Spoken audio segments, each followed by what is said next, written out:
저는 그날 아이의 숨소리를 듣고 죽음을 느꼈습니다. 미나는 열흘째 고열에 시달리고 있었습니다. 아이는 땀에 젖은 이불 속에서 작게 신음했고 입술은 하얗게 바짝 말라 있었습니다. 북쪽의 겨울은 잔인했습니다. 방 안 공기마저 얼어붙어 숨을 쉴 때마다 입에서 하얀 김이 피어올랐죠. 창문 밖으로는 눈발이 미친 듯이 흩날렸습니다. 마치 세상 전체가 하얀 무덤으로 변해가는 것 같았습니다. 석탄 배급은 끊긴 지 오래였고 방 한구석에 놓인 양철 난로는 차갑게 식어 있었습니다. 저는 떨리는 손으로 미나의 이마를 짚어보았습니다. 불덩이처럼 뜨거웠습니다. 미나야, 괜찮니? 아이는 힘없이 고개를 끄덕였습니다. 하지만 그 눈빛 속에서 저는 공포를 보았습니다. 어린 아이조차 알고 있었던 겁니다. 자신이 죽어가고 있다는 것을. 병원에 갔지만 의사는 고개를 저었습니다. 그의 얼굴은 무표정했지만 눈빛만은 측은함으로 가득했습니다. 수술을 해야 살겠지만 약도 도구도 방법도 없으노. 이런 환자가 한둘이 아니오. 미안하오. 그 말은 곧 사형 선고였습니다. 제 다리에서 힘이 빠졌습니다. 복도 벽에 기댄 채 주저앉았을 때 병원 복도를 지나가는 다른 가족들의 신음소리가 들렸습니다. 누군가는 울고 누군가는 기도했습니다. 하지만 아무도 살아나지 못했습니다. 여기선 신조차 외면했으니까요. 집으로 돌아오는 길 눈발은 더욱 거세졌습니다. 저는 미나를 등에 업고 걸었습니다. 아이의 숨소리가 제 목덜미에 닿을 때마다 제 심장은 한 번씩 멈추는 것 같았습니다. 아버지. 미나가 작은 목소리로 속삭였습니다. 왜 그래, 미나야?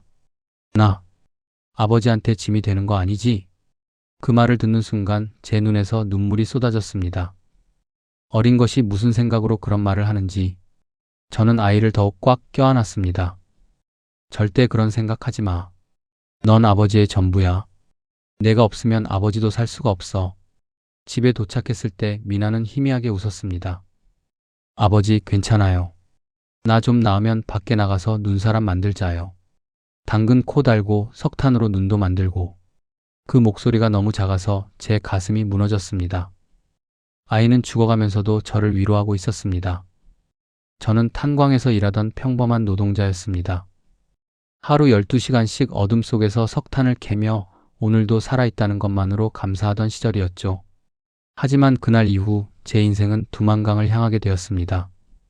그날 밤 저는 잠들지 못했습니다. 미나의 가쁜 숨소리가 방 안을 가득 채웠습니다. 창밖으로는 여전히 눈이 내렸고 어둠은 점점 깊어만 갔습니다. 저는 무릎을 꿇고 기도했습니다. 신이 있다면 제 목숨을 가져가는 대신 이 아이만은 살려달라고. 그때 결심했습니다. 미나야, 아버지가 방법을 찾아올게. 꼭 돌아올 거야. 약을 가지고. 그 한마디를 남기고 저는 죽음을 각오했습니다. 그날 밤 눈발이 유난히 거셌습니다. 그 눈이 제 발자국을 덮어주길 바라며 저는 강 쪽으로 걸었습니다. 뒤돌아보니 집의 작은 불빛이 눈보라 속에서 깜빡이고 있었습니다. 그게 제가 본 마지막 풍경이었습니다. 눈보라가 몰아치던 밤 두만강은 생과 사의 경계선이었습니다. 저는 강변 수풀 속에 몸을 숨긴 채 숨을 죽였습니다. 손목시계는 새벽 2시를 가리키고 있었습니다. 가장 어둡고 가장 추운 시각, 군인들의 교대 시간이 겹치는 그 틈새를 노린 것이었습니다. 얼음이 꽁꽁 얼어 있었지만 그 위로 군인들의 발자국과 총자루 자국이 선명했습니다. 낮 동안 순찰을 돌던 흔적들이었죠.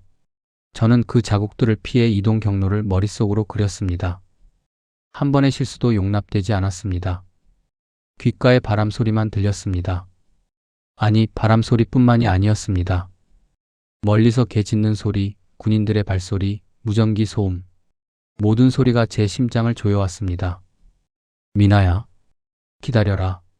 아버지가 간다. 그 한마디로 공포를 삼켰습니다. 배낭 속에는 물 한 병과 말린 옥수수 몇 알이 전부였습니다. 하지만 그보다 더 무거운 건 딸을 살려야 한다는 절박함이었습니다.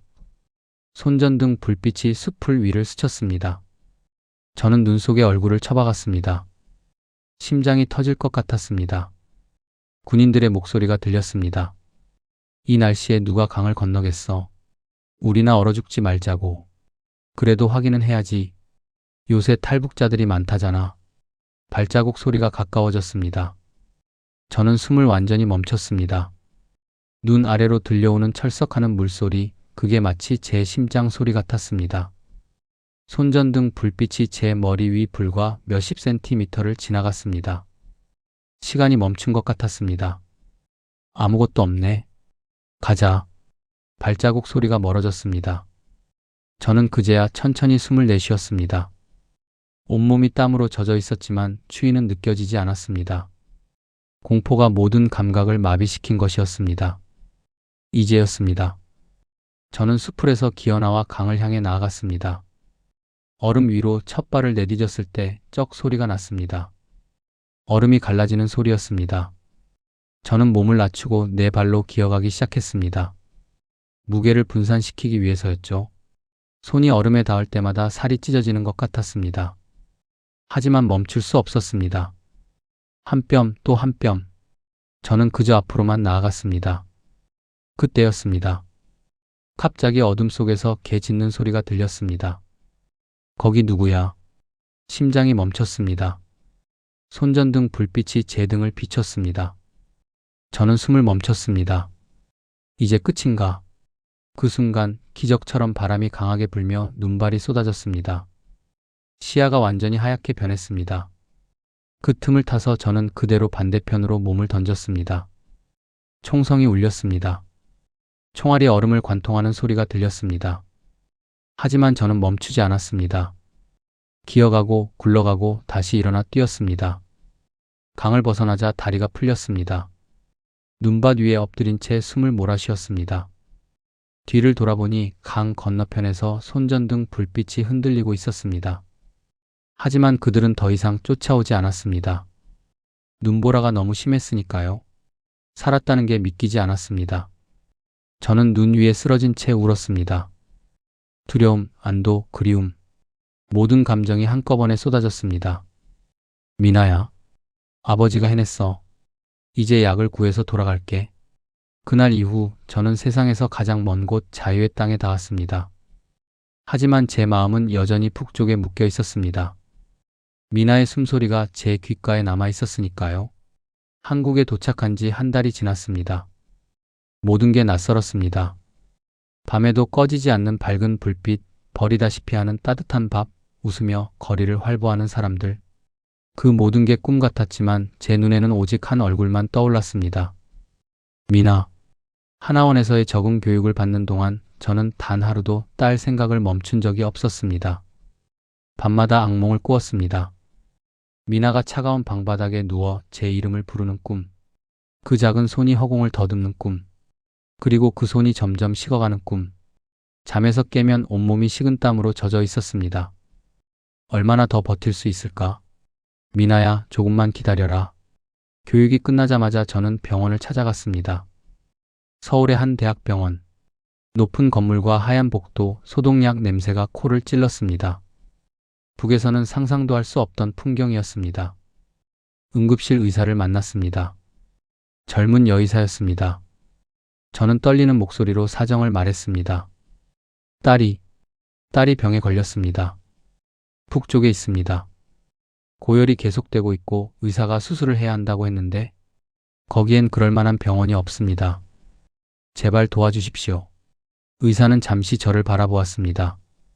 그 눈빛에는 연민과 안타까움이 섞여 있었습니다. 증상을 자세히 말씀해 주시겠어요?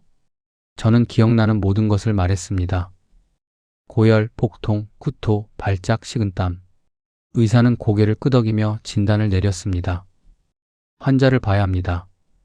지금은 진단을 내릴 수가 없어요. 그럼 어떻게 해야 합니까?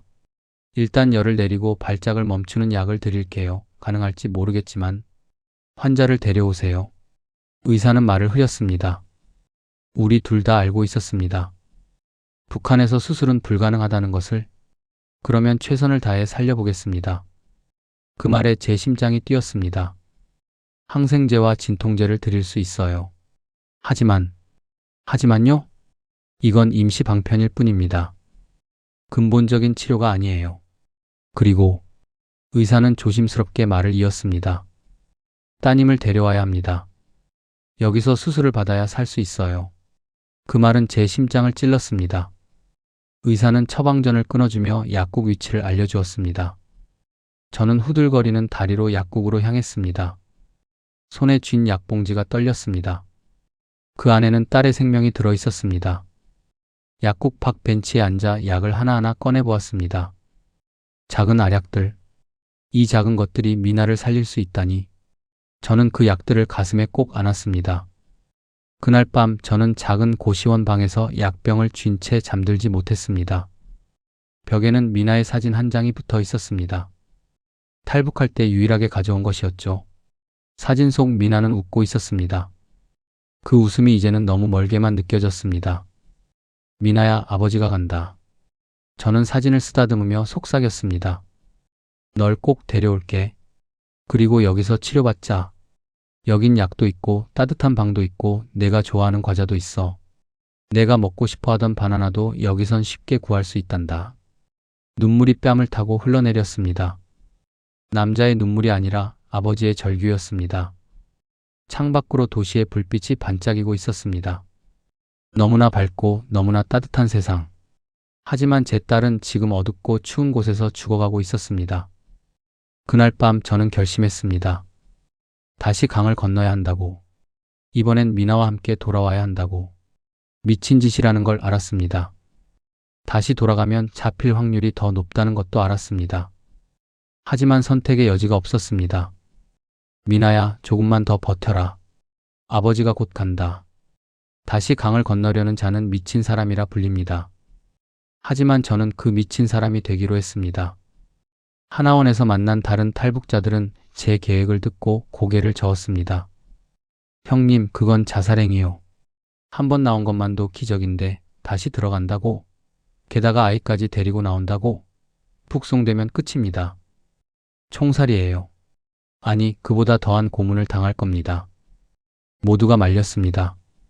하지만 저는 이미 결심했습니다. 브로커를 수소문했습니다. 뒷골목, 어두운 술집, 낯선 사람들의 소개. 일주일을 헤맨 끝에 한 남자를 만났습니다. 40대쯤 되어 보이는 얼굴에 깊은 상처가 있는 사내였습니다. 다시 북으로 들어가고 싶다고? 그의 목소리는 차갑고 낮았습니다. 예. 딸을 데려와야 합니다. 미쳤군. 왜 그런 위험한 짓을 하려고? 저는 딸아이 때문에 탈북했습니다. 아이를 데리고 나와야 합니다. 브로커는 한동안 저를 빤히 쳐다보았습니다. 그의 눈빛이 조금 부드러워졌습니다. 돈이 얼마나 있어? 지금 가진 돈은 50만 원입니다. 그리고 저는 손목시계를 풀었습니다. 하나원에서 나올 때 받은 유일한 재산이었습니다. 이것도 드리겠습니다. 나중에 일해서 나머지는 꼭 갚겠습니다. 브로커는 한숨을 쉬었습니다. 보통은 500만 원은 받아야 하는 일인데 아이 때문이니 해드리겠소. 하지만 명심하시오. 잡히면 끝입니다. 제 손을 떠나는 순간부터 당신은 혼자요. 알겠습니다. 준비 기간은 일주일이었습니다. 그동안 저는 육체노동으로 돈을 더 모았습니다.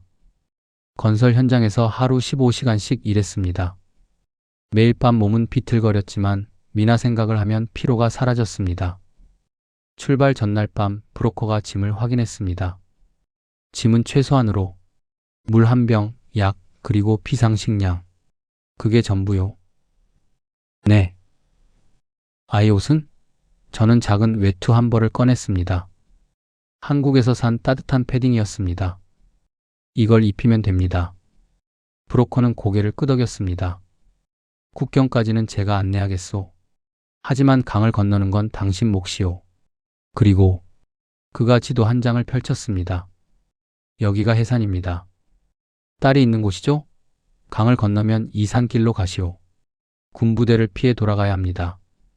최소 6시간은 걸릴 겁니다. 알겠습니다. 돌아올 때는 이 루트로 새벽 3시에서 4시 사이 교대 시간을 노리시오. 그게 유일한 기회입니다. 저는 지도를 머릿속에 새겼습니다. 한치의 오차도 용납되지 않았습니다. 출발일 밤 10시. 어두운 밴이 저를 태우고 북쪽으로 향했습니다. 차 안에는 브로커와 저 단둘뿐이었습니다. 창밖으로 도시의 불빛이 점점 사라지고 어둠만이 깊어졌습니다. 긴장하지 마시오. 브로커가 말했습니다. 긴장하면 실수합니다. 아이를 생각하시오. 그것만이 당신을 살게 할 겁니다. 저는 배낭 속 약병을 만졌습니다. 작고 단단한 감촉. 그게 제 유일한 희망이었습니다. 새벽 1시 국경 근처 산속. 여기서부터는 걸어야 합니다. 브로커가 차를 세웠습니다. 밖으로 나가자 칼바람이 얼굴을 때렸습니다. 눈이 내리기 시작했습니다. 날씨가 당신 편이오. 눈이 발자국을 지워줄 겁니다. 우리는 어둠 속을 1시간 가까이 걸었습니다. 손전등도 없이 오직 달빛에 의지해서. 발이 얼어붙었지만 멈출 수 없었습니다. 저기 보이는 강이 두만강입니다. 브로커가 멈춰섰습니다. 이제 작별입니다. 행운을 빕니다. 고맙습니다. 돌아오시오. 딸과 함께. 저는 고개를 끄덕였습니다. 브로커의 모습이 어둠 속으로 사라졌습니다.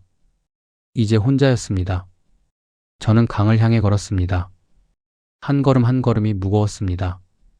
하지만 멈출 수 없었습니다. 배낭 속 약병이 제 등을 떠밀었습니다.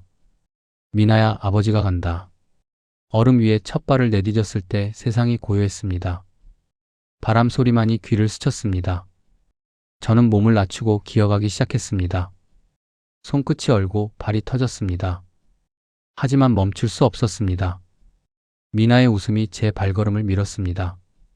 그 길은 죽음의 길이 아니라 사랑으로 돌아가는 길이었습니다. 해산에 도착한 건 이틀 후였습니다. 산길을 타고 군부대를 피해 어둠 속에서만 움직였습니다. 낮에는 동굴이나 폐가에 숨어 지냈습니다. 먹을 것도 거의 없었습니다. 입에 눈을 털어넣으며 갈증을 달랬습니다. 발은 이미 감각이 없었습니다. 동상에 걸린 것이 분명했습니다. 하지만 계속 걸었습니다. 미나가 기다리고 있으니까요. 해산의 밤, 눈 덮인 골목 끝에 작은 불빛 하나가 깜빡이고 있었습니다. 그곳이 제 딸이 있는 집이었습니다. 저는 골목 입구에 숨어 주변을 살폈습니다. 인민반장의 집이 50m 앞에 있었습니다. 불빛이 켜져 있었습니다. 순찰대가 언제 지나갈지 몰랐습니다. 한 번의 실수도 용납되지 않았습니다. 10분을 기다렸습니다. 20분을 기다렸습니다. 마침내 순찰대가 지나갔습니다. 저는 그 틈을 타서 미나의 집으로 달렸습니다. 눈 위에 발자국이 남았지만 곧 내리는 눈이 덮어줄 것이었습니다. 문 앞에 섰을 때 심장이 터질 것 같았습니다. 미나는 살아있을까? 손이 떨렸습니다. 저는 조심스럽게 문을 두드렸습니다. 누구요? 안에서 목소리가 들렸습니다. 할머니의 목소리였습니다. 미나의 할머니, 제 어머니였습니다. 어머니, 저예요. 잠시 침묵이 흘렀습니다. 그리고 급하게 문이 열렸습니다. 성준아. 어머니는 놀라 숨을 삼켰습니다. 그 늙은 얼굴에 눈물이 흘렀습니다. 어떻게 돌아왔니? 잡히면 어쩌려고. 미나는요? 미나는 어디 있어요? 안에 있다. 저는 방으로 뛰어들었습니다. 그리고 그곳에서 작은 이불 속에 누워있는 딸을 보았습니다. 미나야. 아이는 눈을 떴습니다. 처음엔 초점이 없었습니다. 그러다 천천히 제 얼굴을 알아보았습니다. 입은 움직이는데 소리가 들리지 않았습니다. 그 목소리는 너무 약했습니다. 마치 바람에 날릴 듯한 목소리. 저는 무릎을 꿇고 미나를 안았습니다. 아이의 몸은 깃털처럼 가벼웠습니다. 살이 다 빠졌습니다. 그동안 얼마나 고생했을까? 그동안 얼어있던 세상이 한순간 녹았습니다. 미나야. 아버지야. 돌아왔어. 미나는 마른 손으로 제 얼굴을 만졌습니다. 진짜? 아버지 맞아요? 꿈 아니에요? 꿈 아니야. 아버지가 정말로 왔어. 저는 딸을 품에 안았습니다. 그 체온이 아직 남아있어서 다행이었습니다. 살아있다는 것만으로 감사했습니다. 어머니가 뒤에서 울었습니다. 약이 없어서. 나도 어쩔 수가 없었단다. 이 애가 얼마나 아버지를 찾았는지 알아요, 어머니. 괜찮아요. 저는 배낭을 열었습니다. 약병들을 꺼내 미나에게 보였습니다. 이제 괜찮아. 아버지가 약 가지고 왔어. 이거 먹으면 나을 거야. 미나의 눈이 조금 빛났습니다. 정말 나을 수 있어요? 그럼 꼭 나을 거야. 그리고 우리 함께 따뜻한 곳으로 갈 거야. 저는 물을 따라 약을 먹였습니다. 미나는 삼키기 힘들어했지만 천천히 약을 삼켰습니다. 잘했어, 미나야. 잘했어. 약을 먹이고 난 후 저는 미나를 품에 안고 천천히 흔들었습니다. 아이는 제 품에서 잠들었습니다. 숨소리가 조금 안정되는 것 같았습니다. 그 밤 저는 단 한 번도 눈을 감지 못했습니다. 딸의 숨결이 끊기지 않기를 밤새도록 귀를 대고 들었습니다. 어머니가 작은 목소리로 말했습니다. 성준아, 너희 둘 다 나가야 한다. 여기 있으면 다 죽는다. 알아요, 어머니. 오늘 밤에 떠나거라. 더 있으면 위험해. 어머니는요? 어머니는 고개를 저었습니다. 난 늙었다. 여기서 죽을 거다. 하지만 미나는 살아야 한다. 어머니, 가거라. 그리고 다시는 돌아오지 마라. 미나 잘 키워라. 저는 어머니를 꽉 안았습니다. 이것이 마지막이 될 것이라는 걸 우리 둘 다 알고 있었습니다. 고맙습니다, 어머니. 그리고 미안합니다. 미안할 것 없다. 내 손녀 살려라. 그게 내 유일한 소원이다. 새벽 2시 저는 미나를 업었습니다. 아이는 여전히 잠들어 있었습니다. 따뜻한 외투를 입히고 모자를 씌웠습니다.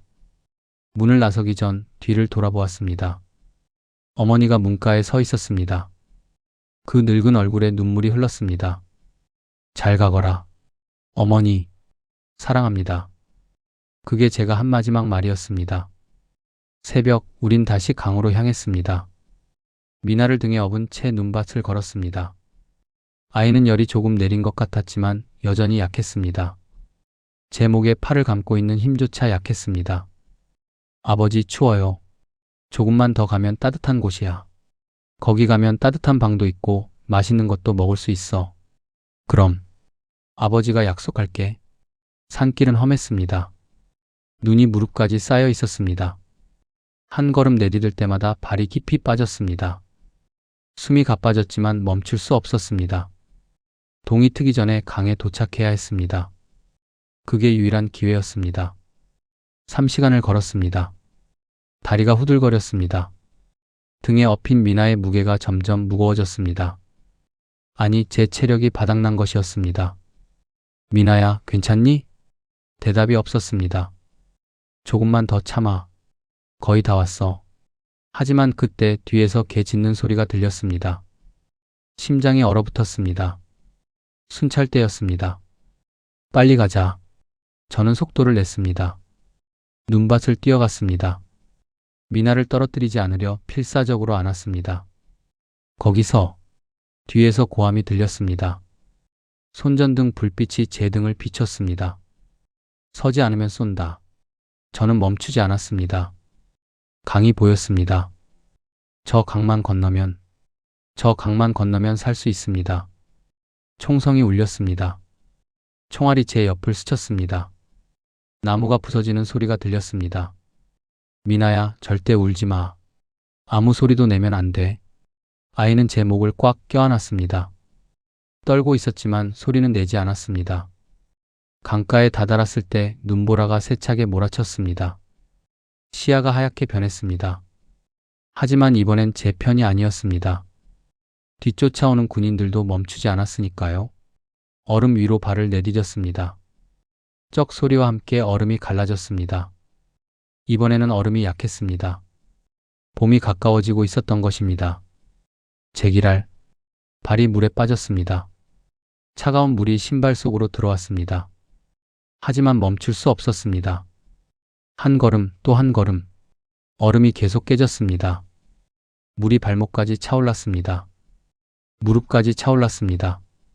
아버지, 미나가 작게 울었습니다. 괜찮아, 미나야. 아버지가 있잖아. 저는 아이를 더 높이 업었습니다. 제 몸은 물에 잠겨도 괜찮았습니다. 하지만 미나는 젖으면 안 됐습니다. 뒤에서 총성이 다시 울렸습니다. 멈추지 않으면 쏜다. 저는 그대로 앞으로 나아갔습니다. 얼음을 깨고 물을 헤치고 그저 앞으로만. 강 중앙을 지날 때 얼음이 완전히 무너졌습니다. 제 몸이 물속으로 빠졌습니다. 차가운 물이 온몸을 감쌌습니다. 숨이 막혔습니다. 하지만 저는 미나를 높이 들어 올렸습니다. 아이마는 물에 빠지면 안 됐습니다. 아버지, 미나가 울었습니다. 괜찮아. 저는 한 팔로 얼음을 붙잡고 다른 팔로 미나를 안았습니다. 그리고 필사적으로 앞으로 나아갔습니다. 손톱이 벗겨졌습니다. 피가 얼음 위로 번졌습니다. 하지만 멈출 수 없었습니다. 조금만 더. 마침내 반대편 얼음이 단단해졌습니다. 저는 미나를 먼저 얼음 위로 밀어 올렸습니다. 미나야, 기어가. 저쪽으로 기어가. 아버지는요? 아버지는 곧 갈게. 어서 가. 미나는 울면서 기어갔습니다. 저는 그 뒤를 따라 물 밖으로 기어 나왔습니다. 몸이 얼어붙었습니다. 옷이 순식간에 얼음으로 변했습니다. 하지만 멈출 수 없었습니다. 저는 다시 미나를 업었습니다. 그리고 강변을 벗어나 숲속으로 뛰었습니다. 뒤에서 총성이 계속 울렸습니다. 하지만 이젠 닿지 않았습니다. 우리는 이미 강을 건넜으니까요. 숲속 깊은 곳에서 저는 쓰러졌습니다. 더 이상 힘이 남지 않았습니다. 아버지, 미나가 제 얼굴을 두드렸습니다.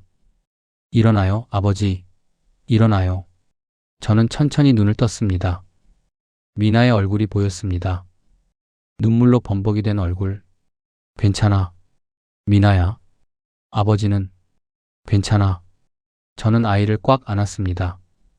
우리 해냈어. 숲속에서 얼마나 쓰러져 있었는지 모릅니다. 깨어났을 때 몸이 얼어붙어 있었습니다. 옷은 얼음 갑옷처럼 단단했고 손가락은 감각이 없었습니다. 동상이었습니다. 하지만 그것보다 더 무서운 건 미나가 제 품에서 떨고 있다는 것이었습니다. 미나야. 아이는 눈을 떴습니다. 하지만 초점이 없었습니다. 아버지, 졸려요. 아니, 안 된다. 자면 안 돼, 미나야. 이제 움직여야 해. 여기 있으면 안 돼. 저는 몸을 일으켰습니다. 온몸이 비명을 질렀습니다. 하지만 멈출 수 없었습니다. 브로커가 알려준 대로 이 숲을 빠져나가면 안전가옥이 있었습니다. 미나를 다시 업었습니다. 아이의 몸도 차갑게 식어 있었습니다. 조금만 가면 돼. 한 걸음씩 나아갔습니다. 태양이 떠올랐습니다. 하지만 따뜻하지 않았습니다. 세상은 여전히 얼어붙어 있었습니다. 그때 뒤에서 다시 소리가 들렸습니다. 개 짖는 소리. 제발 아니길. 하지만 현실이었습니다. 북한 군인들이 강을 건너온 것이었습니다. 탈북자를 잡기 위해서라면 그들은 국경도 넘었습니다. 거기 서라. 저는 뛰었습니다. 있는 힘을 다해 뛰었습니다. 총성이 울렸습니다. 총알이 나무를 스쳤습니다. 나무 껍질이 터지며 파편이 날렸습니다. 미나야, 눈 감아. 아무것도 보지 마. 저는 아이의 머리를 제 어깨에 파묻었습니다. 또 한 발의 총성. 이번엔 제 어깨를 스쳤습니다. 뜨거운 통증이 퍼졌습니다. 피가 흘렀습니다. 하지만 저는 멈추지 않았습니다. 조금만. 피가 눈 위로 떨어졌습니다. 붉은 자국이 하얀 눈 위에 선명했습니다. 제가 지나온 길이 핏자국으로 표시되고 있었습니다. 숨이 가빴습니다. 심장이 터질 것 같았습니다. 다리가 후들거렸습니다. 하지만 멈출 수 없었습니다. 미나야, 조금만 참아. 딸은 아무 말도 하지 않았습니다. 그저 제 목에 팔을 감고 있었습니다. 그 작은 힘이 점점 약해지고 있었습니다. 미나야, 자면 안 돼. 일어나 있어야 해. 하지만 아이는 대답하지 않았습니다. 공포가 밀려왔습니다. 미나가 죽어가고 있었습니다. 안 돼. 안 돼. 제발. 저는 울면서 뛰었습니다. 눈물이 얼굴을 타고 흘렀습니다. 하늘이 점점 밝아졌습니다. 해가 뜨기 직전에 그 순간 눈 위가 핏빛처럼 붉게 물들었습니다. 한 걸음 또 한 걸음. 저는 그저 앞으로 나아갔습니다. 뒤에서 고함이 들렸습니다. 놓치지 마라. 저놈을 잡아. 하지만 그들의 목소리가 점점 멀어졌습니다. 제가 더 빨랐습니다. 아니, 살고 싶은 의지가 더 강했습니다. 숲이 끝나는 지점에서 저는 비틀거렸습니다. 발이 무언가에 걸렸습니다. 몸이 앞으로 쏠렸습니다. 으악! 저는 미나를 아는 채 눈밭에 굴렀습니다. 세상이 빙글빙글 돌았습니다. 멈췄을 때 저는 하늘을 보고 누워 있었습니다. 미나가 제 옆에 쓰러져 있었습니다. 미나야, 미나야.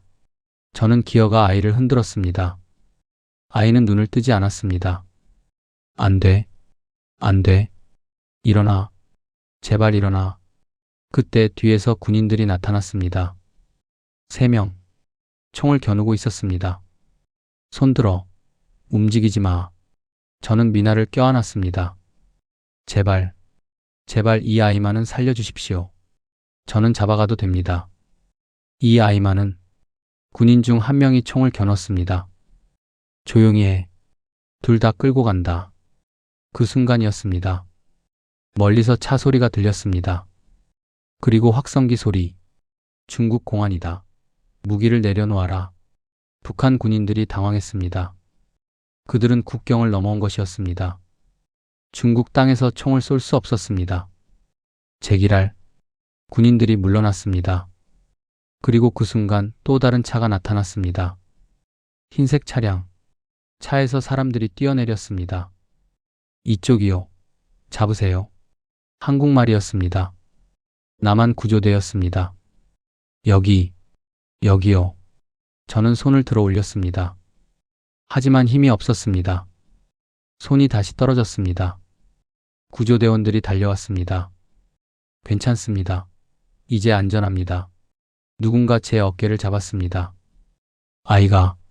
아이가, 알겠습니다. 우리가 돌볼게요.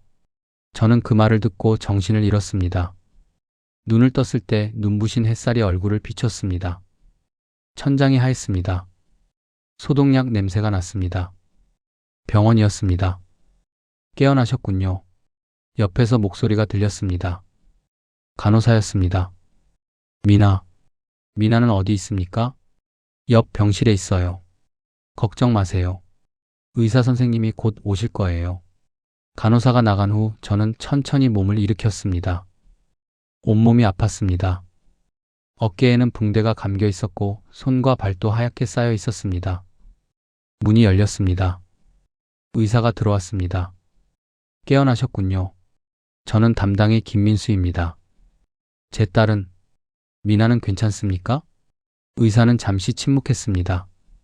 그 침묵이 제 심장을 얼렸습니다. 의사 선생님, 제발. 괜찮습니다. 의사가 미소를 지었습니다. 이 아이는 기적적으로 살았습니다. 맹장이 파열되기 직전이었어요. 하지만 가져오신 항생제 덕분에 염증이 퍼지지 않았습니다. 어젯밤 응급수술을 했고 성공적이었습니다. 그 말을 듣는 순간 저는 울음을 터뜨렸습니다. 감사합니다. 정말 감사합니다. 아버지가 살린 겁니다. 포기하지 않은 아버지의 사랑이. 의사는 제 어깨를 두드렸습니다. 잠시 후에 면회 가능합니다. 조금만 기다리세요. 의사가 나간 후 저는 창밖을 바라보았습니다. 파란 하늘, 날아다니는 새들, 그리고 따뜻한 햇살. 이 모든 게 꿈만 같았습니다. 30분 후 간호사가 휠체어를 가져왔습니다. 따님 병실로 모시겠습니다. 저는 휠체어에 앉았습니다. 복도를 지나 옆 병실 문 앞에 섰습니다. 손이 떨렸습니다. 문이 열렸습니다. 그리고 그곳에 미나가 침대 위에 누워 있었습니다. 아이는 창밖을 바라보고 있었습니다. 얼굴에 색이 돌아와 있었습니다. 입술도 생기를 찾았습니다. 미나야. 아이가 고개를 돌렸습니다.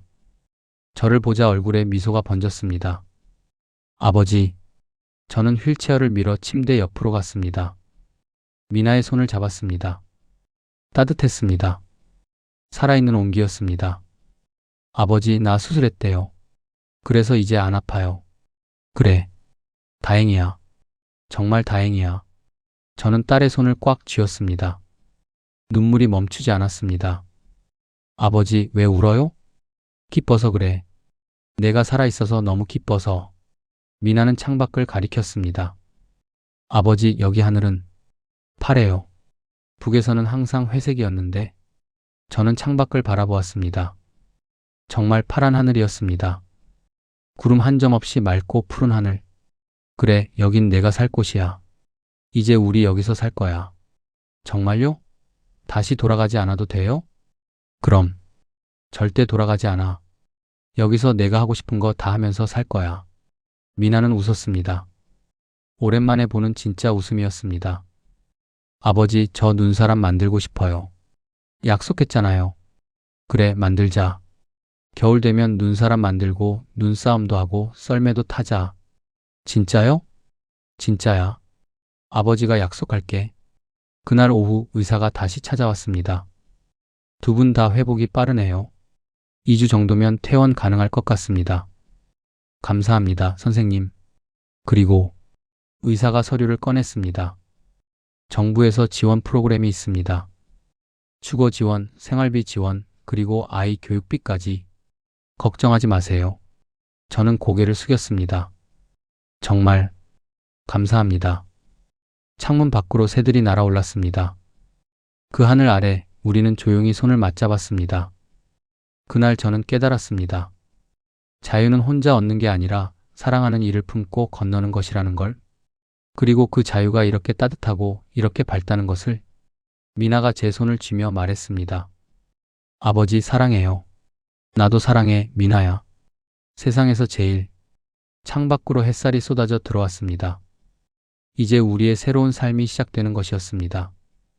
이 이야기가 마음에 닿았다면 구독과 좋아요로 잊지 말아주세요. 자유를 향한 모든 이들의 용기를 응원합니다.